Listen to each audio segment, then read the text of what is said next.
Buenas noches, te habla Conejo Negro. Esta es la continuación de un relato. Si aún no has escuchado la primera parte, te dejo el enlace para que vayas inmediatamente a disfrutar del inicio. De lo contrario, te doy la bienvenida a la segunda entrega de esta intrigante historia. No perdamos más el tiempo y ahora sí, que venga la oscuridad. Cada una de las muchachas tenía su propia habitación. Concepción, por ser la mayor, obtuvo la terraza. La escogió porque le pareció conveniente para poder escapar por las noches. Lo hacía cada viernes. Dejaba abierta la puerta de la terraza desde la tarde para no hacer ruido al abrirla por la noche.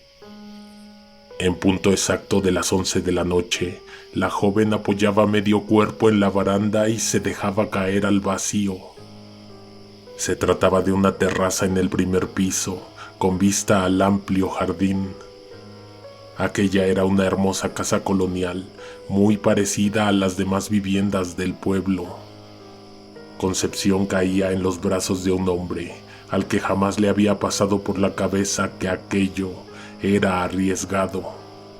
En primera, porque en esa casa la abuela tenía una escopeta. Sabía usarla y tenía buena puntería, lo cual era bastante curioso, pero no imposible. Su oído se agudizó cuando perdió la vista. Por otra parte, siempre confiaba en que la muchacha caería en sus brazos sin hacer ruido alguno, pues los planes de escape por la noche habían sido exitosos siempre.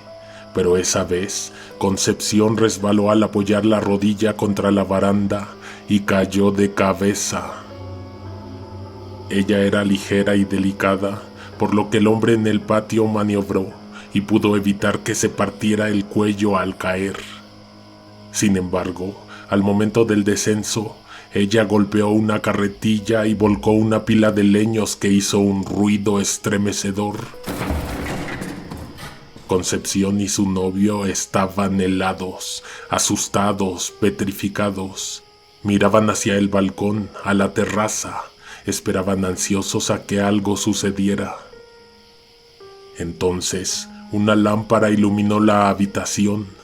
Su luz era débil, pero aún así hizo resplandecer momentáneamente el jardín.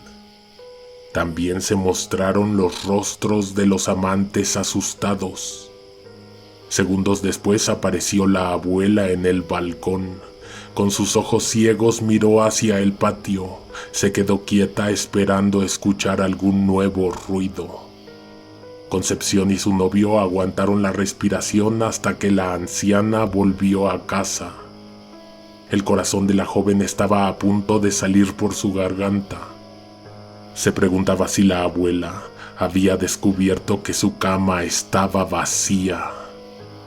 Esperando averiguar, aguardaron un rato más. Hasta que se convencieron de que no sucedería nada, dieron un profundo suspiro y salieron sigilosamente de la propiedad.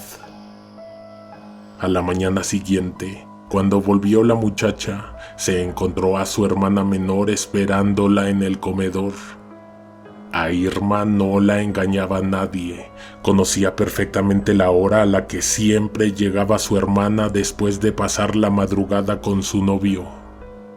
Irma estaba asustada y antes de que Concepción soltara su primera excusa, con la mano empujó una silla del comedor, invitando a Concepción a que se sentara a conversar un rato. Lo que decían los ojos de la hermana menor terminó por asustar a la otra. Esta tomó asiento y guardó silencio para escuchar. La noche anterior, cuando la joven escapó por la ventana, el ruido de la carretilla las despertó sobresaltadas. La abuela salió de su recámara y por costumbre encendió una lámpara, aunque era claro que no la necesitaba. Irma también salió de su habitación y siguió a la abuela hacia el cuarto de Concepción. Entraron una tras de la otra. La abuela no se dio cuenta de que había escapado, porque la cama no estaba vacía. Había alguien durmiendo y respirando profusamente bajo las sábanas.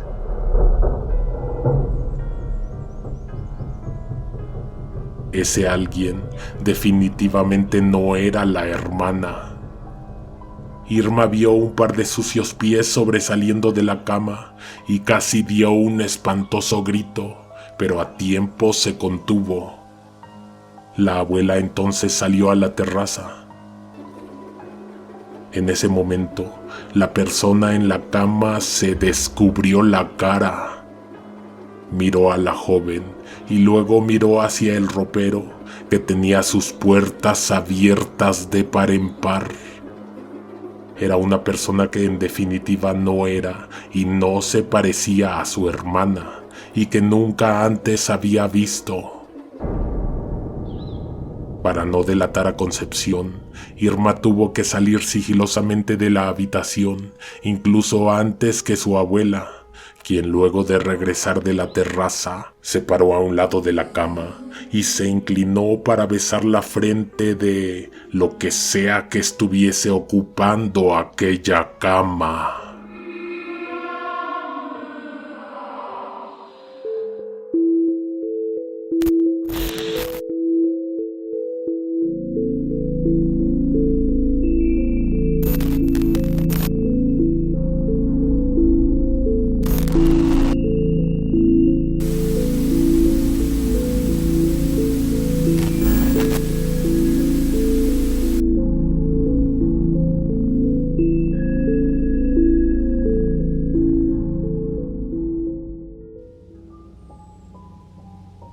Una semana después llegó una carta.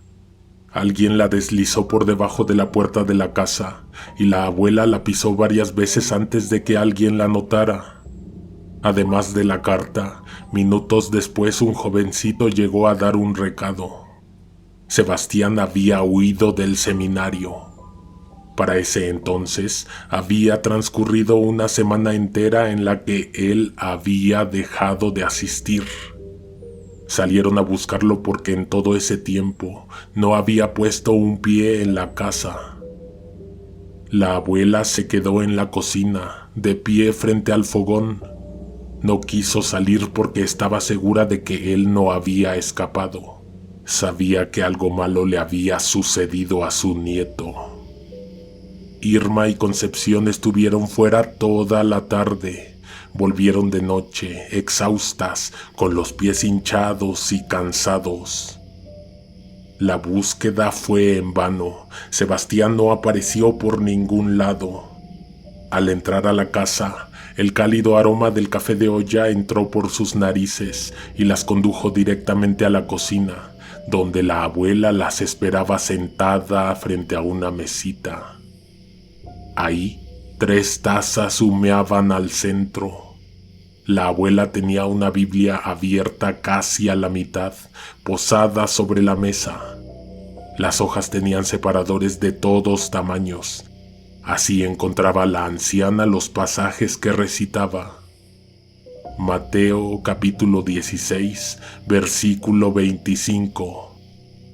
Porque todo el que quiera salvar su vida la perderá, y todo el que pierda su vida por causa de mí la hallará. Las palabras de la abuela causaron escalofríos en las muchachas, que habían pasado la tarde entera llorando por la desaparición de su hermano. Además de todo, la escena era terrorífica. La pieza estaba oscurecida. La abuela había tenido a bien solo encender una lejana luz que ciertamente no necesitaba y no alumbraba bien.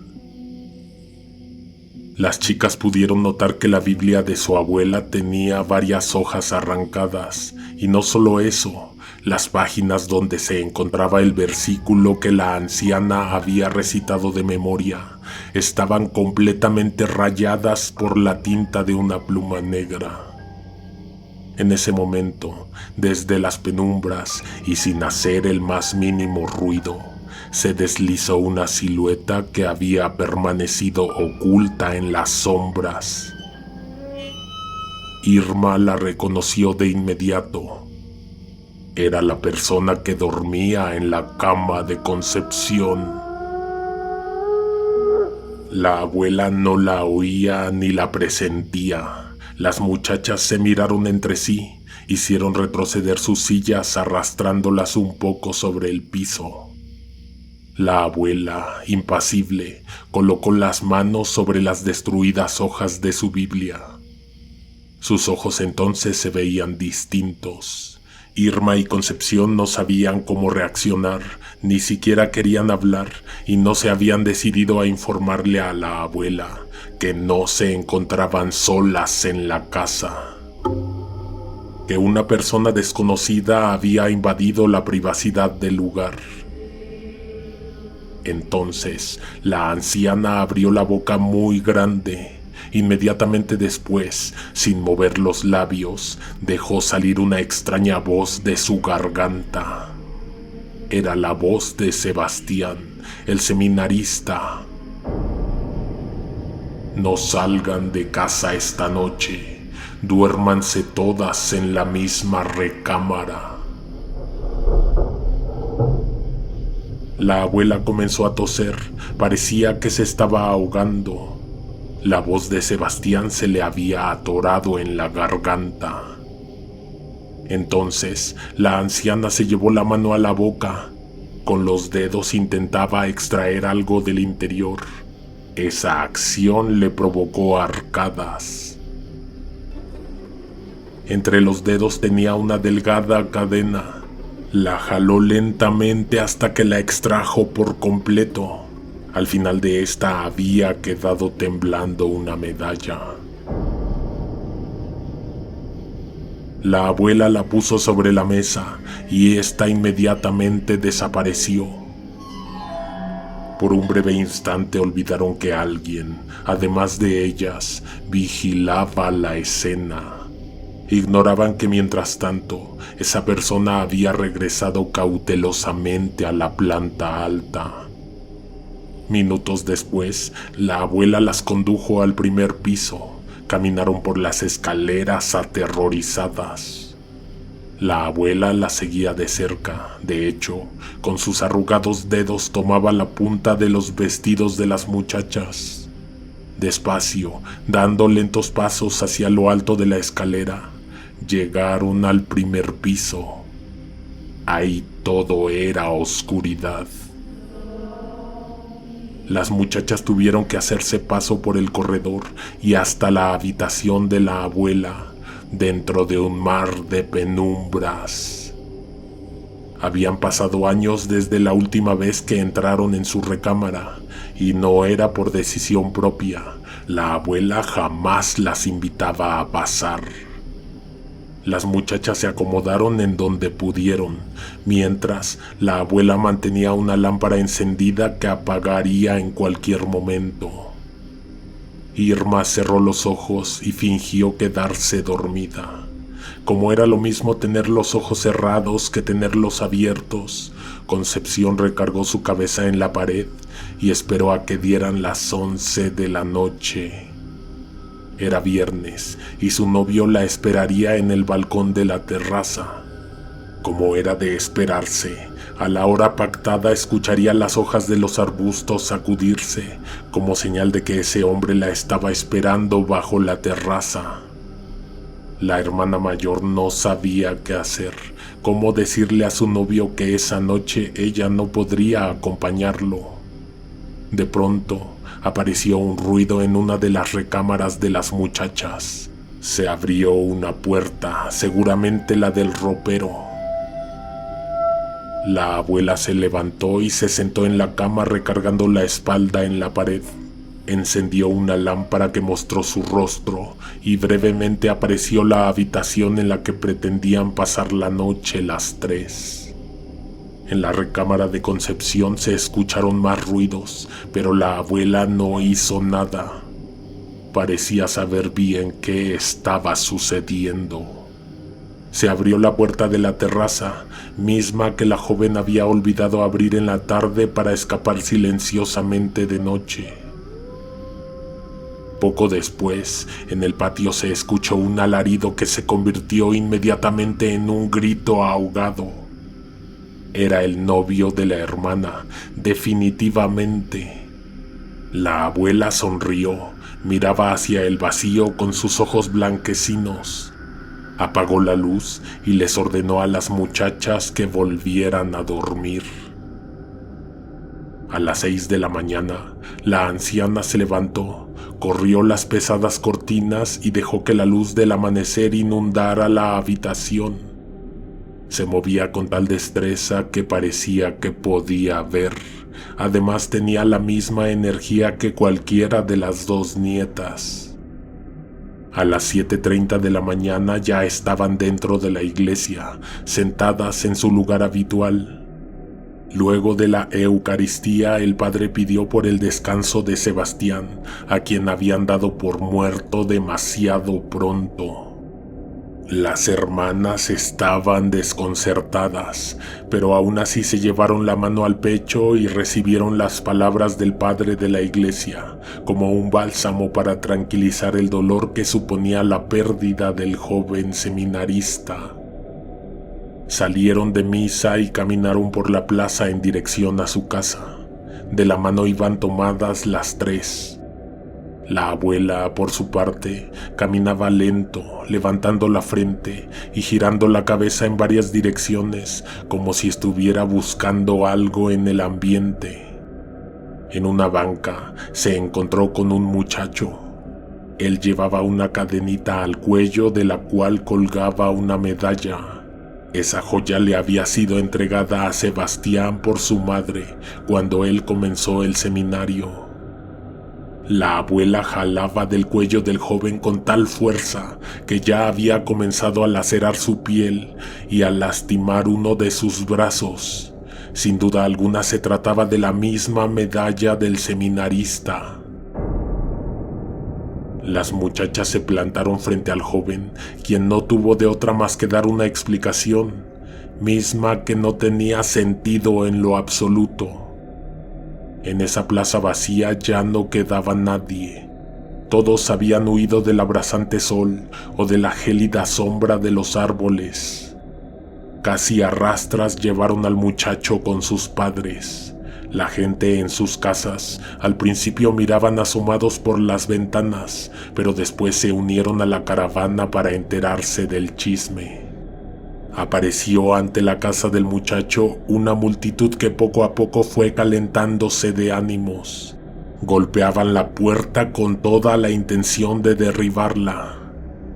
Ahí dentro, los padres del muchacho estaban más que sorprendidos, pero lo primero que les vino a la mente fue que se trataba de Juan David. Juan David era un hombre que se había metido en muchos problemas y, para variar, estaba desaparecido desde hace una semana. Con la valentía que les proporcionaba venir escondidos entre la muchedumbre, varios vecinos se hicieron paso a la fuerza al interior de esa casa. Evidentemente Irma y Concepción, junto con su abuela, entraron primero. El joven que habían llevado ante sus padres estaba nervioso, asustado y había comenzado a llorar. No parecía culpable, aunque los demás vecinos lo habían empezado a responsabilizar de un asunto del que ni siquiera estaban enterados. El joven se ofreció a llevarlos al páramo, donde bajo tierra sabía que se encontraba un hombre con la misma descripción que se tenía del seminarista. Tan pronto como fue posible, emprendieron el camino hacia el páramo. De todos los que fueron siguiendo a las muchachas, solo el padre del joven que se encontró la medalla y sus primos llevaron herramientas y linternas para alumbrar el sendero. Los demás solo iban estorbando. Se hizo de noche mientras subían la última ladera. A partir de ahí, tuvieron que formar una línea para conducirse entre la oscuridad, siguiendo la luz de una lámpara que iba al frente. Las otras luces venían al final de la caravana. Cuando llegaron al páramo no encontraron más que neblina. No había agujero, ni choza o cabaña, y mucho menos rastro de persona alguna. Todo el camino, el joven había asegurado que al interior de una choza alguien había cavado un agujero y lo había convertido en un túnel subterráneo. Pero los ojos de los visitantes del páramo no encontraron más que un círculo de tierra fresca dibujado en el suelo. Eso y un pedazo de cable que salía de la tierra.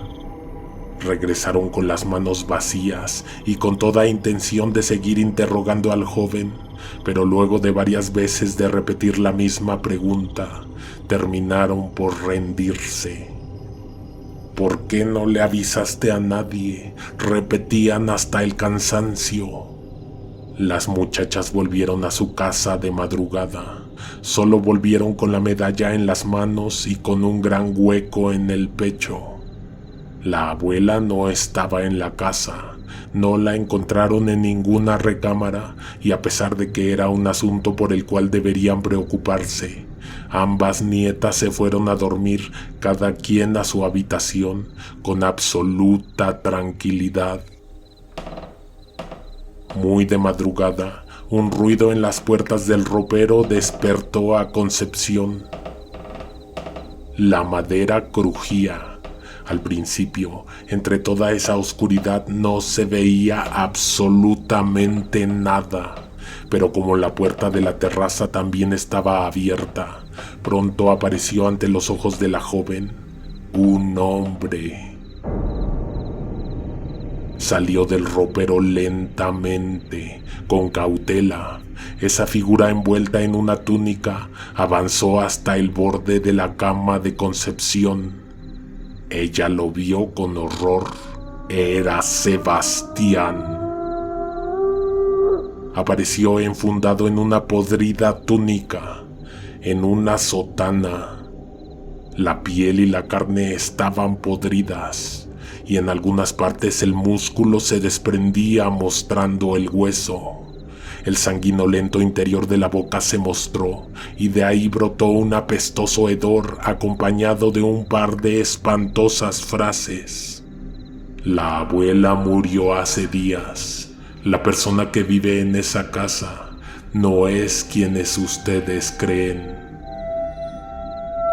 Sebastián dio un doloroso suspiro y terminó diciendo: «Vayan a ponerme una cruz al páramo». Después de eso, se hizo silencio. Concepción vio que su hermano volvió a la oscuridad y desapareció junto con la pestilencia que llegó con su podrido cuerpo.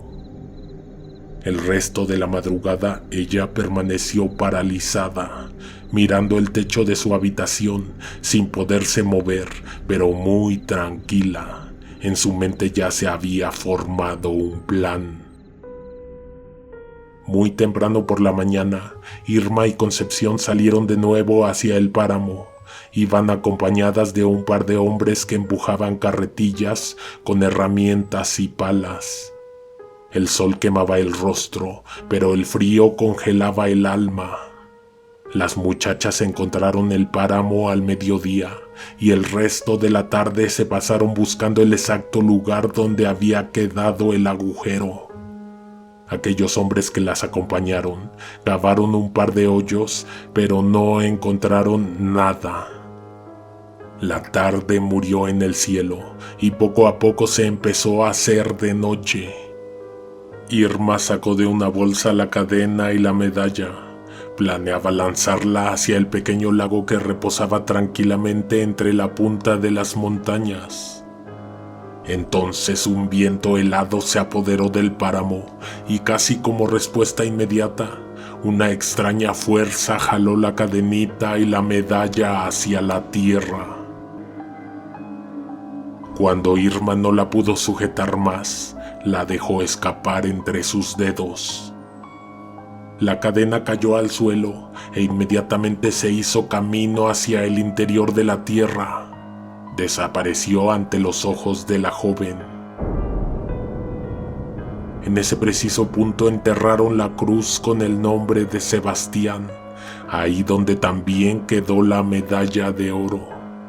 Antes de volver, Concepción encontró un pedazo de cable que salía de la tierra.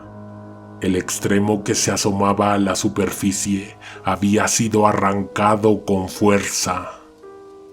La joven jaló el cable y éste salió del piso. Lo habían cubierto por pocos centímetros de tierra, por lo que fue fácil seguir la dirección de la que venía ese cable. Caminaban y continuaban jalando. Seguían un camino que los llevaría al punto desde donde comenzaba el cable. Más hacia la izquierda y entre los árboles encontraron otra cabaña. Esta tenía las luces encendidas y por las siluetas y los ruidos que provenían de su interior, parecía que había alguien dentro. El ruido de un paso quebrando una rama o un montón de hojas secas crujiendo al pasar por encima de ellas. Fue un ruido causado por las hermanas lo que delató su presencia. Al instante las luces en la choza se apagaron y las voces en el interior se callaron. Concepción estaba asustada y, a diferencia de su hermana, estaba aún más convencida de que no encontrarían a Sebastián con vida. No obstante, le dio la orden al par de hombres que venían con ella de que tiraran la puerta de la cabaña. Así lo hicieron. Cuando la pesada puerta se partió por la mitad, se asomaron los cuatro. Lo hicieron al tiempo en que gritaban el nombre del seminarista, también el de Juan David, que hasta el momento era el responsable de la muerte o la desaparición de Sebastián. Según la historia contada, ese tendría que ser el otro extremo del agujero, el final del túnel. Sin embargo, lo único que encontraron fue un par de enormes piedras, pesadas rocas con una superficie horizontal amplia, sobre la cual bien podría recostarse una persona. Una de esas piedras tenía una oscura y seca mancha de sangre. Continuará.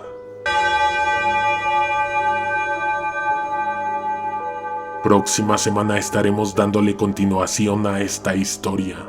No te atrevas a perdértela. Activa las notificaciones después de suscribirte para ser de los primeros o las primeras en escucharlo. Me despido por el momento. Sin embargo, te dejo un par de recomendaciones para que te quedes disfrutando de más historias de terror. Te habla Conejo Negro y esto fue Alguien te observa en la oscuridad.